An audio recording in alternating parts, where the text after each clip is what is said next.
semuanya, perkenalkan saya Anjani Aulia Putri dengan 3 NIM terakhir 172. Dan pada kesempatan kali ini, saya akan membahas topik yang sangat menarik, yaitu mengulas putusan pengadilan pajak yang terdaftar dalam berkas sengketa tahun 2023. Di mana pihak pemohon banding yaitu wajib pajak bernama PTOH Indonesia dan lawannya pihak terbanding yaitu Direktorat Jenderal Pajak. Yuk, langsung saja kita mulai.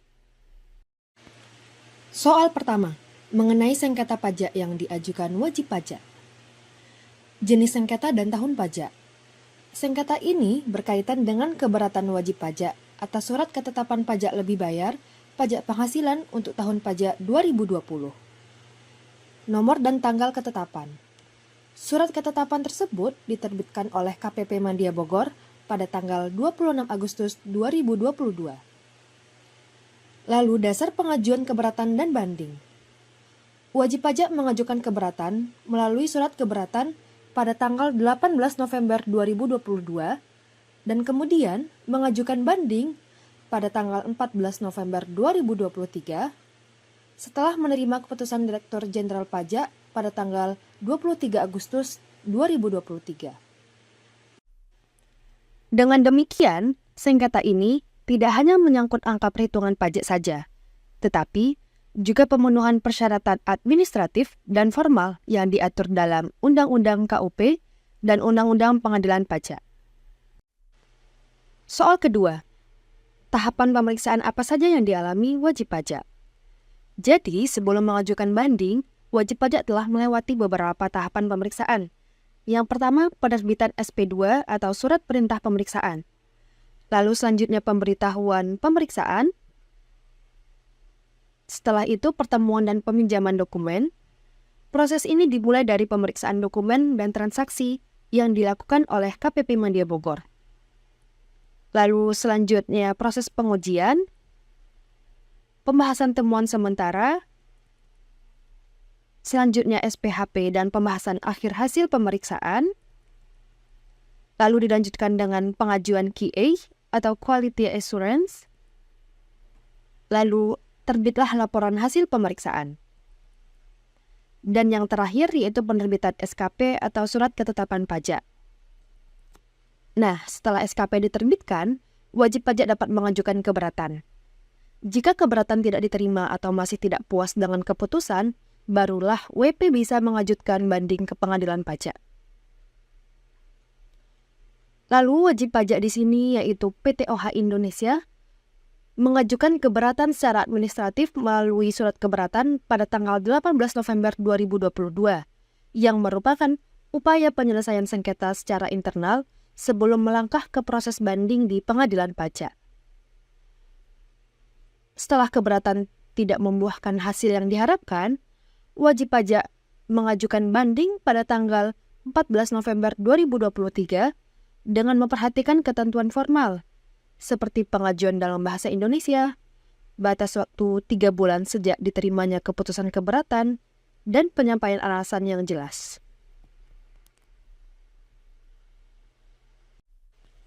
Soal ketiga, alasan wajib pajak tidak setuju dengan hasil pemeriksaan, yaitu perbedaan perhitungan. Wajib pajak menyatakan bahwa terdapat perbedaan signifikan antara perhitungan pajak yang diajukan berdasarkan data internal, misalnya peredaran usaha, harga pokok penjualan, laba bruto, dan koreksi yang dilakukan oleh petugas pemeriksa pajak. Yang pertama, koreksi peredaran usaha. Salah satu pokok sengketa adalah koreksi terhadap peredaran usaha. Wajib pajak berargumen bahwa angka peredaran usaha yang dikoreksi oleh DJP tidak sepenuhnya mencerminkan realisasi transaksi sebenarnya. Wajib pajak mengemukakan bahwa terdapat selisih hasil pengujian arus piutang usaha yang menurut mereka seharusnya tidak dijadikan dasar untuk koreksi peredaran usaha. Lalu yang kedua, koreksi biaya usaha. Wajib pajak juga tidak menyetujui koreksi atas biaya usaha, khususnya terkait biaya direct sales expense. Wajib pajak berpendapat bahwa pengakuan atas biaya tersebut tidak didukung oleh bukti yang kompeten, dan bahwa mekanisme pembebanan biaya yang diajukan seharusnya memperhitungkan realisasi faktual, biaya pengiriman barang, dan varians yang timbul dalam proses tersebut.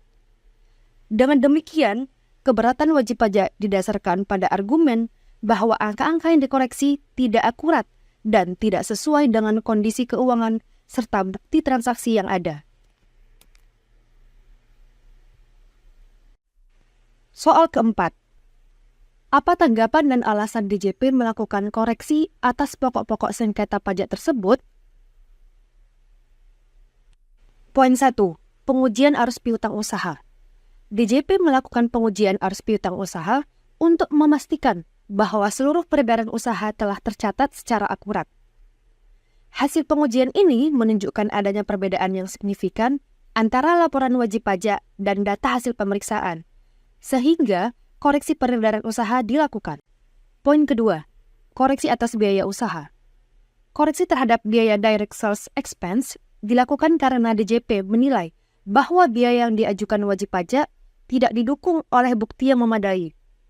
DJP menganggap bahwa adanya kontradiksi antara nilai anggaran biaya, misalnya nilai yang dicadangkan untuk shipping variance, dan realisasi pembayaran kepada vendor menunjukkan perlunya penyesuaian agar mencerminkan keadaan sebenarnya.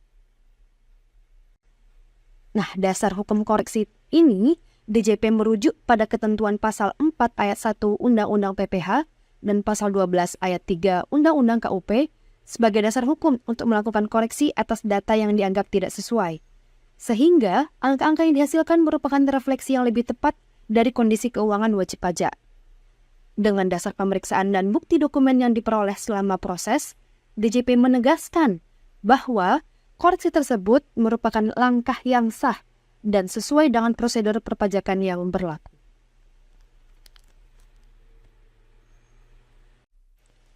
Nah, soal yang terakhir, apa hasil keputusan bandingnya?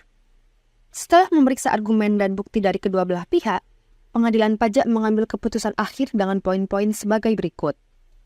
Poin pertama, koreksi terkait dengan peredaran usaha sebesar 1.974.000.000 sekian atas koreksi sebesar Rp41.215.301 telah disetujui oleh pemohon banding. Sedangkan atas koreksi yang disengketakan sebesar 1.933.000.000 adalah tidak sesuai dengan ketentuan yang berlaku, sehingga tidak dapat dipertahankan. Lalu poin kedua, koreksi terkait dengan biaya usaha berupa direct sales expense sebesar 1.992.000.000 sekian adalah tidak sesuai dengan ketentuan yang berlaku, sehingga tidak dapat dipertahankan. Itulah pembahasan mengenai kasus putusan banding pemeriksaan pajak yang dapat saya sampaikan. Semoga video ini dapat bermanfaat. Terima kasih atas perhatian dan waktunya. Sampai jumpa di pembahasan selanjutnya.